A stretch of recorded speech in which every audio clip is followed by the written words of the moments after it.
Hi, my name is Angela. I'm a holistic registered dietitian, nutritionist, and today I want to talk to you about alkaline water. Who do I recommend it for, and what are some possible concerns? So if you want to find out, then let's get started.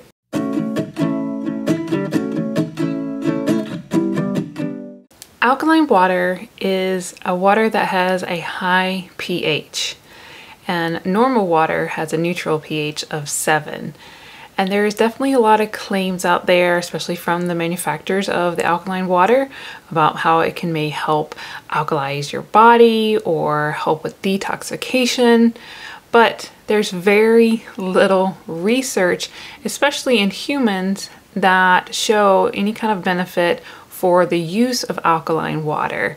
And so there is some mice studies, but I don't necessarily like to recommend things based off of mice studies, because as in one study with mice was different than a study that's shown in humans, but there's not enough human studies. There's very little information about alkaline water and the benefits or even possible negative side effects that it could have on our health. So there is one study in regards to alkaline water of a pH of 8.8 and in regards to reflux. So in the study in 2012, it showed that the alkaline water can help being a buffer for the acid in the stomach. And so helping with that reflux, that acid that coming back up, kind of help, alleviating some of that. It also showed that it denatures or makes inactive an enzyme, pepsin, which helps to break down protein in our stomach.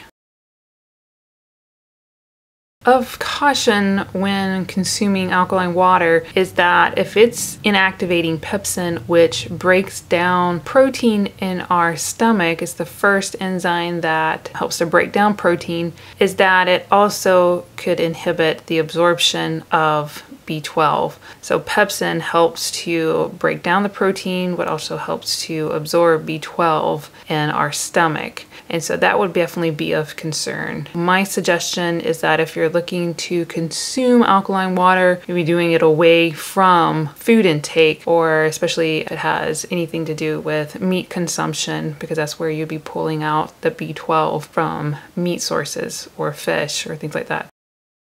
One area of possibility that alkaline water could be used for, people that I talk with have issues with tolerating regular water, then I usually suggest consuming alkaline water only in cases of reflux, because there's research on that, and also it has been shown in people that I've talked with anecdotally as well, have been beneficial for those who don't tolerate regular water, plain water, neutral pH water. But there is another research study that came out in 2017 that looked at diet, like a plant-based diet, Mediterranean diet, alkaline water, as well as utilizing a protein pump inhibitor on reflux. And what they showed in that study is that there's really no difference between taking the protein pump inhibitor versus alkaline water versus like a plant-based diet on helping with reflux.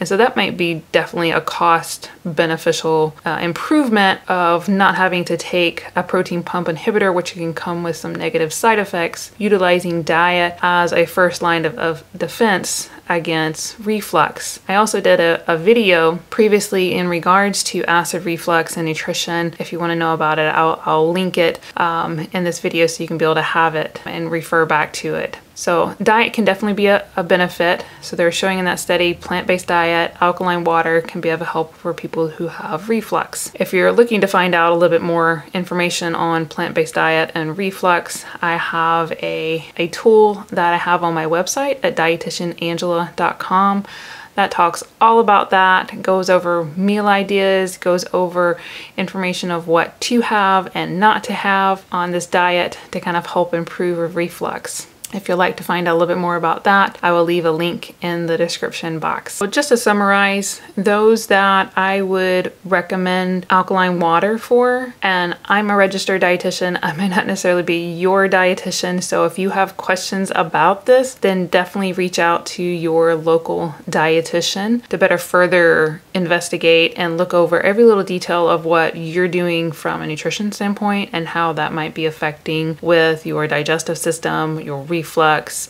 because it's not just nutrition that affects reflux, but also stress is a big culprit. On people that I see with, if they're not tolerating regular water, typically suggest they start trying some type of alkaline water, but not it to be their full consumption of all the beverages that they're consuming.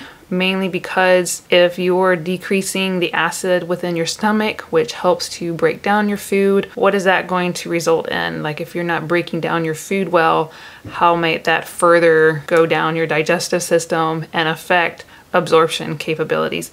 Like I was saying with pepsin, if it gets inactivated and you're not able to absorb B12 because of it, or break down protein as that first digestion of the protein which is in the stomach, then what does that look like further down your digestion? And how does that affect with absorption of other nutrients, and as well as the amino acids that are broken down from protein itself? I would love to kind of see a little bit more information on, especially those who have digestive issues with alkaline water, how that might be affecting them or not affecting them. And so there was one research study, it talked about healthy men in alkaline water and they didn't have any problems with their microbiome. But what about in people who have issues with their digestive system? That's my full overview. I hope you enjoyed this video. Please give me a thumbs up if you like it. Also, please subscribe to be able to help others find this information and to be able to locate and know more about nutrition. All right, I hope you guys have a happy, healthy day. Bye.